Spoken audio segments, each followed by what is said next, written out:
Jadi gini, Pak, kita kan mostly orang-orang properti yang tampil di Indonesia ini kan figur-figur yang sudah senior gitu, Pak.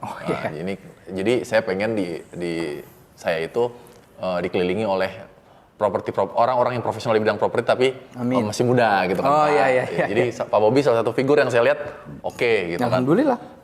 Terus saya merasa kita tuh kayak punya tanggung jawab gitu, Pak, supaya anak-anak muda itu lebih aware lagi ke properti gitu. Yes. Jadi karena kan kalau kita bikin kayak contoh ya, saya bukan ngomongin channel lain, tapi kalau channel yang ngebahas masalah review mobil, gadget itu kan kayaknya happening gitu, Pak ya, di tengah milenial. Cuma kalau kita bicara masalah properti, mungkin belum banyak orang yang tahu gini, sebenarnya properti itu selain kita buat investasi, bisa buat ditinggalin, sebenarnya manfaatnya banyak banget faedahnya gitu, Pak. Itu yang pengen saya angkat sebenarnya. Kalau menurut Pak Bobby gimana? Kenapa sih kok figur-figur yang tampil itu kebanyakan yang sudah senior-senior? Apa karena mereka profesional, mudanya sibuk kerja, baru tampilnya pas sudah berumur gitu? Atau sekarang anak muda udah bisa waktunya nih untuk jadi bikin project atau apa misalnya gitu, Pak, untuk di properti gitu? Gimana, Pak? Enggak, kalau menurut saya pribadi sih, saya coba jawab yang ke satunya dulu ya. Kenapa properti itu terkesan jauh dari anak muda? Apa harus image-nya harus mapan, harus punya duit, harus punya ini kalau orang yang punya properti ya, Pak ya? Padahal mereka nggak tahu ada caranya nih, Pak. Ada caranya supaya mereka bisa punya juga gitu. Ada berbagai macam cara. Cuma problemnya begini. Kalau kita lihat dari statistik ya, 80% dari millennials tidak punya rumah. Tidak punya rumah. Jadi tidak punya rumah itu berarti gembel, bukan gembel. Maksudnya either dia tinggal di rumah orang tua atau dibeliin sama orang tuanya, atau dia tinggal di PIM, Pondok Indah Mertua. Pondok Indah Mertua. Iya, Pondok Indah Mertua. Jadi dia tinggal di mertua. Jadi terkesan apa ya? Mungkin karena lifestyle-nya mereka yang nggak betah tinggal di satu tempat. Mungkin yang nggak betah tinggal di satu tempat. Itu yang ke satu. Bisa jadi seperti itu. Atau yang kedua, tidak ada properti yang bisa menuhin maunya mereka. Belum ada properti. Ada properti yang menuhin maunya mereka gitu, Pak. Dari segi lifestyle atau apa, Pak? Ya, karena kan setiap anak muda kebutuhan kan beda-beda. Atau location kah? Ya, ada. Kalau properti nomor satu pasti lokasi. Mau gimana juga nomor satu pasti lokasi. Tapi kebutuhan anak muda ini beda-beda. Ada yang kebutuhan butuh properti hanya yang dekat kantor. Ada yang butuh properti buat bikin kantor. Ada yang kan keperluan kan macam-macam. Cuman kalau saya lihat kenapa yang muda jarang sekali berdekat dengan properti ya itu. Seolah-olah seperti itu kan, Pak ya, kita lihat selama ini, Pak ya. Ya seolah-olah seperti itu karena mereka tidak paham bagaimana cara maininnya mungkin. Iya, mungkin mereka nggak paham cara maininnya. Contoh, kalau lu beli rumah, lu beli rumah, lu tinggalin dan lu lihat untuk investasi, itu salah. Banyak orang gue beli rumah, gue mau pakai, nanti gue anggap investasi. Salah. Itu salah besar. Gimana, Pak, jadi Pak? Salah besar. Betul tuh gimana, Pak? Iya, makanya makanya saya mesti lurusin. Rumah yang lo pakai itu bukan investasi. Rumah yang lo pakai. Yang dipakai sekarang. Rumah yang lo pakai bukan investasi. Bukan investasi. Tapi itu lo beli keperluan lo. Oke. Itu sandang, pangan, papan ya, Pak? Iya, lo beli demi keperluan lo. Buat keperluan. Nih, kalau investasi berarti bisa dijual gitu, Pak ya, maksudnya? Kalau begini, kalau mau investasi, begitu lo beli harus generate income. Harus generate income. Duitnya legit, ada, jangan dihayalan. Gue beli rumah sekarang 100, tahun depan 150, gue udah profit. Mana duitnya? Nggak ada. Berarti bukan investasi. Bukan investasi itu, Pak ya? Bukan investasi, karena gini. Berbentuk barang ya, Pak? Berbentuk barang. Makanya ini mindsetnya yang mesti salah. Mungkin saya kasih, ini tips. Tips dari saya pribadi. Kalau ini mesti garis bawahi, rumah yang lo tempatin adalah bukan rumah investasi. Kalau lo mau investasi rumah, berarti itu rumah jangan lo tempatin. Either disewa. Either disewa atau di ya macam-macam lah. Ya pasti kan properti ya disewa lah, disewa atau apa. Atau mungkin lo udah punya properti, lo bisa agunin ke bank, dapat duit lagi, bisa buat buka usaha, syukur-syukur dua-duanya jalan, rumah lo selamat, usaha lo selamat. Iya. Kan bisa jadi kolateral buat lo pinjam itu. Kayak contoh begini, you punya rumah di sebuah kawasan deh. You beli, lo tinggal di situ, lo punya gaji 15 juta, lo beli rumah, lo tinggal di situ. Lo punya gaji 15 juta nih. 5 juta lo asumsi 5 juta cicilan. Berarti lo punya income 10 juta buat everyday lo. Iya, buat kehidupan sehari-hari. Buat everyday lo punya income 10 juta. Oke, namanya cicilan itu kan tiap tahun kan suka naik. Iya. Tahun pertama biasanya enteng kan, tahun kebelakang udah mulai berat. Kecuali yang syariah, Pak. Kecuali syariah, ya kecuali syariah. Kecuali syariah. Cuman emang syariah start di awalnya tinggi. Iya, start di awal tinggi. Tapi stabil. Kalau bank konven startnya kecil, tapi belakangnya ujung-ujungnya sama. Ujung-ujungnya sama. Nominalnya sama, cuman yang cuman pinter-pinterannya bank aja lah itu. Oke. Lu cicil rumah 5 juta, lu buat kebutuhan sehari-hari lu 5 juta dengan asumsi cicilan lu nggak naik seumur hidup lu. Iya. Nggak naik seumur hidup lu. Flat asumsinya. Flat, ya oke. Lu cicil sama 25 tahun. Apa yang bisa ngejamin lu dalam 25 tahun nggak ada apa-apa, nggak terjadi apa-apa sama lu? Nggak ada, Pak. Nggak ada. Nggak ada yang bisa jamin. Oke, dalam 5 tahun kalau lu dipecat, lu nggak bisa bayar cicil rumah. Nggak bisa. Apa yang terjadi sama rumah lu? Jual. Bagus jual. Kalau hilang, disita bang. Nah itu. Butuh waktu buat jualnya. Makanya saya bilang rumah yang ditinggalin itu bukan rumah investasi. Bukan ya, Pak ya? Rumah yang diputar, rumah yang disewakan, rumah yang disewakan, rumah yang rumah yang dijadikan agunan untuk buka usaha lain, itu baru investasi. Itu investasi, itu Pak ya? Investasi. Okay. Saran saya sih, kalau misalnya emang kayak saya kasih contoh deh, misal gue mau cicil rumah nih, gue mau cicil rumah di sebuah daerah deh, cicilannya 5 juta, berarti setahun gue harus provide, you tinggal di situ, tinggal dipotong 60 juta kan, berarti income lo sama setahun hilang tuh 60 juta buat tuh rumah. Betul. Buat tuh rumah. Sekarang kalau kita bagi deh, lo beli rumah, cicilan 5 juta, dan lo bisa sewain misalnya berapa? 6-7 juta misalnya gitu. 6-7 juta. 6 juta, berarti lo ada margin sejuta kan? Lo ada margin sejuta 2 juta. Sebenarnya bisa lo praktekin begini. Lo beli rumah, cicilan 5 juta, let's say lo sewain 6 juta. Karena lo sewain kan rumah nggak lo tempatin. Terus gue tinggal di mana? Gue yang beli gue tinggal di mana? Ya lo kemana dulu kek? Kan bisa. Lo kemana dulu? Lo mau ngekos dulu kah? Atau ngekos kah? Atau mau mungkin sewa kah? Yang sewanya itu nggak lebih mahal dari ini. Sewanya ini. Jadi you dapat income dari sewaan rumah. Cicilan bank lo nggak tergantung sama income lo. Dia bersama diri sendiri, Pak ya? Yes, itu baru namanya rumah investasi. Kalau rumah lo tinggalin, nyangkut, nggak bisa diapa-apain tuh rumah. Itu bukan investasi. Di situ misconception orang banyak salah tuh di situ. Gue beli rumah buat investasi tapi lu tinggalin, salah banget. Salah, Pak ya? Salah. Mesti diubah mindsetnya. Mesti diubah. Karena banyak yang berhasil seperti itu. Banyak contoh. Lama-lama banyak tuh propertinya, Pak ya? Satu. Begini. Banyak orang yang start dari bawah. Oke, gue beli satu rumah, akhirnya gue sewain. Gue dapat margin dari sewaan sisa 2 juta. Nah, itu 2 juta gue pakai buat gue sewa. Buat gue sewa di mana? Jadi kan 15 juta gaji jadi utuh. Dapat untung dari duit dari rumah sewaan. Biaya lo ngekos dibayarin sama rumah lo. Nah, itu baru namanya rumah investasi. Kalau rumah lo tinggalin bisa nggak gitu? Nggak bisa. Nggak bisa. Kalau lo ada papan di tengah jalan apa segala macam, bagus bisa jual. Paling nggak lo disita bank. Iya, benar. Cicilan lo kemana? Hilang. Duit yang lo bayar ke bank tuh puluh tahun, rumah lo hilang, duit lo hilang. Masa itu dibilang investasi? Nggak mungkin dong. Itu bukan investasi bodong namanya begitu. Ya itu mindsetnya harus diluruskan, Pak ya. Iya, mindset mesti dirubah. Dan masih banyak cara lagi, banyak cara. Ntar begitu you punya satu, yang satu udah clear, udah lunas, ternyata gue udah ada rental. Oh, ini bisa gue sekolahin nih ibaratnya. Iya, bisa buat modal lagi. Iya, kan disekolahin. Gue beli 500. 10 tahun lagi ini harga 1,5. Gue sekolahin ke bank deh. Dapat duit se-M. Gue bisa beli lagi properti. Dapat yang gopay lagi 2. Itu kan gitu. Gue ada sewaan 3 jadinya. Nambah terus. Itu bisa terus. 1 jadi 2, 2 jadi 3, 3 jadi 5, terus. Dan itu namanya lo berhasil ngeflip properti. Lagi-lagi ya nih pendengar David ya. Rumah yang lo tinggal tuh bukan rumah investasi. Rumah yang lo sewakan tuh rumah investasi. Itu. Oke, menarik ya guys ya. Itu menarik banget sih. Jadi memang ya kita banyak selama ini mindsetnya itu keliru gitu, Pak ya. Jadi kita beli rumah buat investasi nih. Ya kecuali kepepet kita mau jual lagi, ya itu tetap aja ya, Pak ya. Iya. Kan namanya investasi. Begitu you taruh uang harus bisa jadi income juga ya, Pak ya. Iya. Jadi kita harus bener-bener hitung banget tuh Pak ya. Begitu kita mau beli, kita harus hitung banget nih. Gue bakal untung nggak nih? Yes. Disewa ini nilai sewanya berapa nih? Bener nggak Pak? Iya, makanya kan nggak bisa ngasal karena properti itu kan kebutuhan utama kan. Pangan, sandang, papan. Lo mau nggak makan sembarangan? Enggak. Lo mau nggak pakai baju sembarangan? Masa lo di rumah sembarangan? Nggak iya, mungkin dong. Jadi mesti kita lihat bang jeli ya Pak ya? Iya, lo mesti jeli. Kekurangannya apa?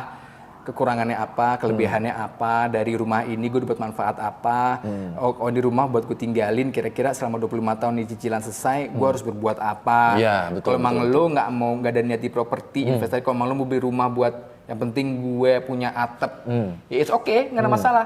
Lo, apalagi sebagai anak muda, lo bagian dari eksklusif 20% yang bisa beli rumah. Iya. Karena 80% orang seumuran lo, either kalau nggak dibeliin orang tua, tinggal sama mertua, atau nggak nyewa sama sekali, nggak mau beli. Okay. Dan lo among the selected few cuma 20% orang kayak gitu. Cuma 20%. 80% nggak bisa beli, berapa belas persen dikasih. Sisanya cuma 1 digit itu mereka bisa beli sendiri. Jadi kalau kalian bisa beli sendiri, you are among the selected few. Dari ini lo jadi bagian dari apa sih ya, dari among the selected few lah, lo jadi bagian dari komunitas yang spesial karena orangnya nggak banyak. Benar. Iya, lo bisa beli rumah sendiri tanpa ada orang tua, tanpa apalagi ngelibatin mertua. Iya, itu keren sih. Iya. Jadi kayak spesial lah gitu Pak ya. Oh, kita bisa punya properti sendiri. Iya, soalnya kan milenial sih kan yang penting gengsi kan. Milenial sih kan penting gengsi kan. Anak muda ini kan lagi mentingin, gue mau gengsi nih, apa segala macam. Ya, kalau lo mau gengsi. Kalau lo mau gengsi, jangan tinggal sama mertua. Itu baru keren ya Pak. Kalau biaya kuliah lo dibiayain orang tua lo, hidup lo dibiayain orang tua lo, biaya nikah lo dibiayain orang tua lo, sekarang lo punya anak dibiayain orang tua lo, terus semuanya dibiayain orang tua lo, terus lo bilang orang tua lo nggak perhatian sama lo. Wah, itu otak lo di mana, Bos? Lo yang nggak jeli, bukan orang tua. Banyak tuh kayak gitu. Banyak kayak gitu, Pak ya. Iya, banyak anak muda nih lu. Oh, bapak gua nggak sayang sama gue, ibu gua nggak sayang sama gue. Tapi bener loh, Pak. Ada teman saya, Pak. Saya nggak mau sebut nama. Jadi dia kerjaannya cukup oke lah. Penghasilan lumayan oke gitu. Oke. Tapi hobinya tuh traveling. Ya, traveling, ya kan Instagram fotonya bagus banget, keren banget. Tapi saya tanya, lu punya tabungan nggak, Bro? Kagak punya. Punya properti nggak? Enggak, tapi mobilnya keren Pak. Yes. Kendaraannya keren, kosnya di tempat bagus, pengeluarannya habis terus gitu. Nah itu kan, ini kayak semacam pilihan kan Pak. Kita kan dikasih pilihan Pak ya. Kita mau jadi figur yang seperti yang gimana ya kan? Kita mau bisa investasi kah? Atau kita ada di rombongan milenial yang sebelah sini tadi? Ya. Atau itu gimana Pak? Menurut Tobi gimana? Sebagai kan Tobi milenial juga dong. Milenial angkatan atas lah Pak ya. Ya, milenial udah sepuh. Sepuh di antara milenial. Sepuh di antara milenial kan 80 kan, Tobi kan masih 80 Pak. Oke. Sebenarnya dua-duanya nggak ada yang salah sih. Nggak ada yang salah ya. Tapi yang itu kan sebenarnya pilihan hidup lu mau yang mana? Yes. Pilihan hidup lu mau seperti apa? Ada orang yang gue pengen jalan-jalan dulu deh, gue pengen ngeliat dunia gitu, pengen ngeliat dunia sebelum gue tua, ntar gue tua dengkul gue udah nggak kuat, tapi gue pengen jalan-jalan, nggak salah. Karena mereka mikirnya gue beli rumah kan ntar buat anak gue, biar dia cari sendiri deh gitu.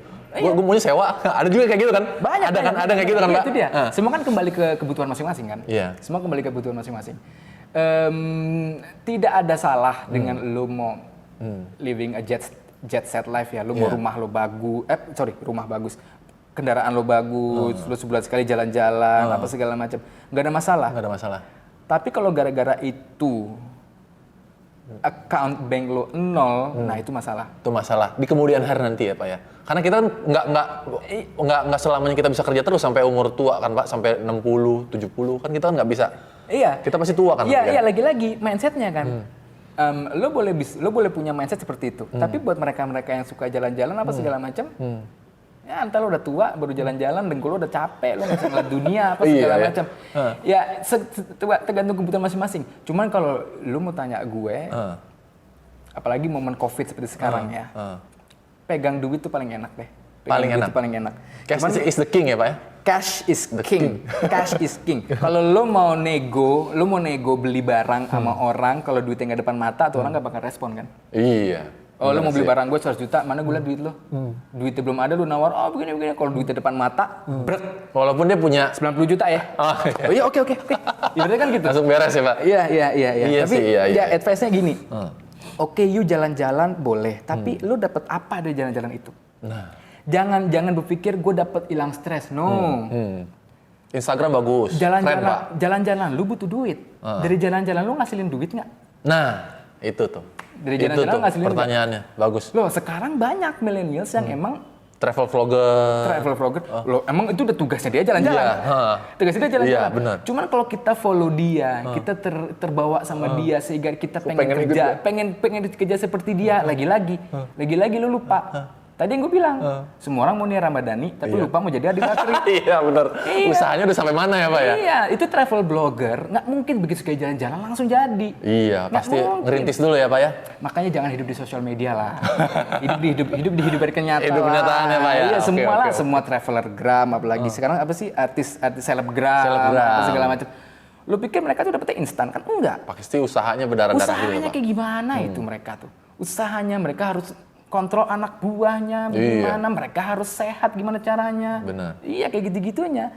Saran saya sih kalau buat anak-anak muda yang suka jalan-jalan, tetaplah suka nggak suka lo harus investasi. Karena duit yang di kantong lo, kalau duit di kantong lo sekarang 1 juta. 1 juta sekarang sama 1 juta 10 tahun lagi beda. Beda nilainya Pak. Beda nilainya. 1 juta lo sekarang. Inflasi ya Pak ya? Iya, mungkin bisa jadi 1 juta sekarang bisa buat apa? Bisa beli apa 1 juta? 1 juta paling beli baju, sepatu lah Pak.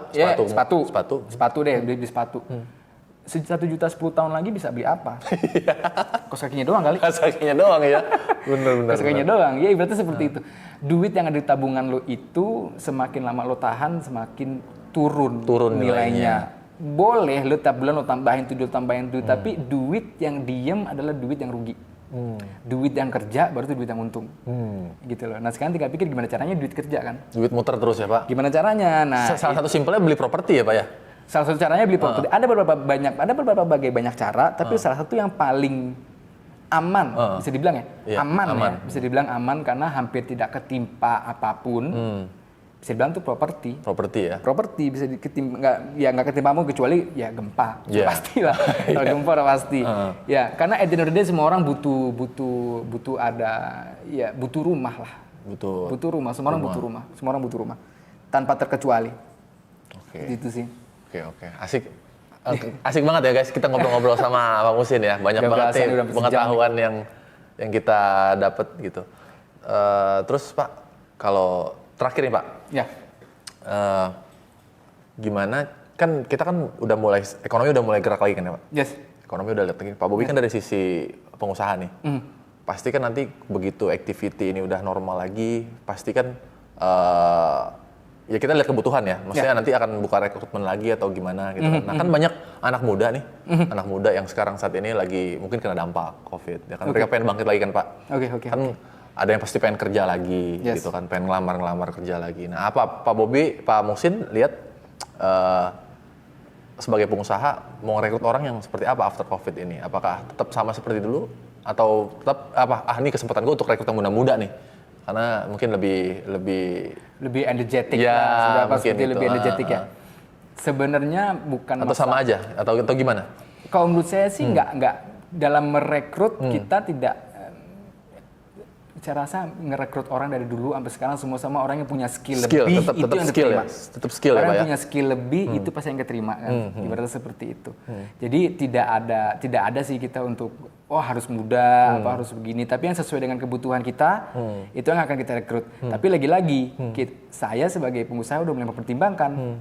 Tadi yang saya bilang, saya nggak beli waktu. Saya tidak beli waktu. Saya beli skillnya orang, bukan beli waktunya orang. Oke. Kalau ada orang yang bisa kerja dari rumah dan kerjanya oke tanpa harus datang ke kantor, itu kan itu nilai plus yang oke lah. Let's say ada orang gaji 15 juta, ternyata begitu kerja di rumah gue cukup gaji dia 5 juta. Nah, itu gaji dia 5 juta. Iya. Loh, ya kenapa enggak? Ngapain gue mesti lo datang ke kantor gue isi 15 juta? Lo kalau 5 juta lo kerja di rumah mau nggak? Mostly millennials mau. Iya. Mostly kan mau. Udah nggak senang hati karena sekarang idamannya apa sih, kerja di rumah. Iya. Kerja di rumah sekarang tuh orang kerja idamannya tuh kerja di rumah. Benar. Tapi memang ada orang-orang di rumah mereka bisa berkreasi lagi ya Pak. Berkreasi, nggak jauh dari keluarga, nggak ada yang dikorbankan gitu. Tapi benar. Ya lagi-lagi kalau lo mau maju pasti harus ada satu yang mesti lo korbanin. Betul. Either daya atau usaha atau materi. Atau waktu ya Pak. Waktu paling mahal di antara semua. Waktu paling mahal dari semua. Harus. Nggak terasa anak udah gede ya Pak ya? Nggak terasa udah gede.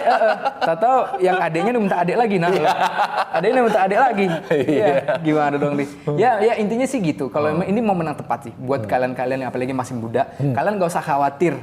Dipecat. Gaji apa itu nggak usah khawatir karena lo punya keuntungan yang semua direktur utama tuh nggak punya. Apa itu Pak? Buat anak-anak muda nih lu tuh sebenarnya punya keuntungan yang sangat untung dibanding semua dirut yang ada di Indonesia ini, semua dirut, semua komisaris apa segala macam. Apa itu Pak? Waktu ya Pak ya? Waktu. Dirut ini udah pada tua. Dia udah tua. Kalau dia bisa let's say gue dirut, gue punya perusahaan 100 triliun. Gue punya perusahaan, udah kebayang sibuknya tuh Pak. Omsetnya 100 triliun, bayang tuh sibuknya kayak gimana. Nggak mungkin diem di rumah. Terus tiba-tiba ada anak muda umur 20 tahunan nih mau kerja sama dia. Gue berani bilang sama ini, itu direktur yang punya 100 miliar. Dia mau ngabisin tuh duit 100 miliar, dia nggak akan semudah lo. Iya. Tidak akan bisa semudah lo. Nggak akan bisa. Oke. Itu advantage lu. Advantage-nya itu. Itu advantage. Usia muda ya Pak ya? Usia muda, waktu lu masih banyak. Waktu masih banyak, ilmu masih banyak yang mesti lu jalanin. Dunia masih luas. Pasti akan sangat beda mindset orang yang udah tua sama mindset orang yang sudah yang masih muda gitu ya. Kalau udah tua ya konservatif. Iya. Pasti dong. Bukannya saya menjelek-jelekan yang tua, tapi yang muda ini harusnya you melek. Ini bukan the end of the world. COVID ini bukan kiamat, bukan the end of the world. Lo kenapa sedih? Orang waktu lo masih banyak. Masih banyak kesempatan Pak ya, bisa dikejar ya Pak. Lo masih umur 20 tahun, lo masih bisa. Lo dipecat satu perusahaan, umur lo masih 20. Iya, masih banyak kesempatan ke depannya. Masih bisa umur 21. Mungkin yang galau yang batal nikah nih Pak, yang galau. Yang batal nikah yang udah bagiin undangan, ya kan, tau-tau dipecat Pak ya kan. Udah bayar catering, udah bayar gedung, ya kan. Paling yang itu sih yang paling ini sih Pak. Udah bayar catering, udah bayar gedung. Tapi kan COVID itu kan lo nggak boleh rame-rame. Iya. Nikahan lo nggak boleh siap. Ya harusnya tuh gedung lo tarik lah duitnya lah. Lo kalau mau nikah sekarang biayanya murah. Ntar bikin konsep drive-thru Pak ya. Iya, kita bikin konsep nikah drive-thru lah. Ya makanya itu kan kreatif kan. Kita nggak boleh ketemu. Kita sebagai ini nggak boleh ketemu. Kita mau ngucapin selamat ulang tahun ke teman kita. Cuman karena kita kreatif, kita drive-thru. Iya. Jangan berhenti sama kondisi. Iya, gitu. benar. Jangan nyerah ya Pak sama keadaan. Jangan nyerah sama kondisi, jangan nyerah sama keadaan. Ibaratnya apa ya? Kalau bahasa Inggris itu, the night gets darker before it's dawn.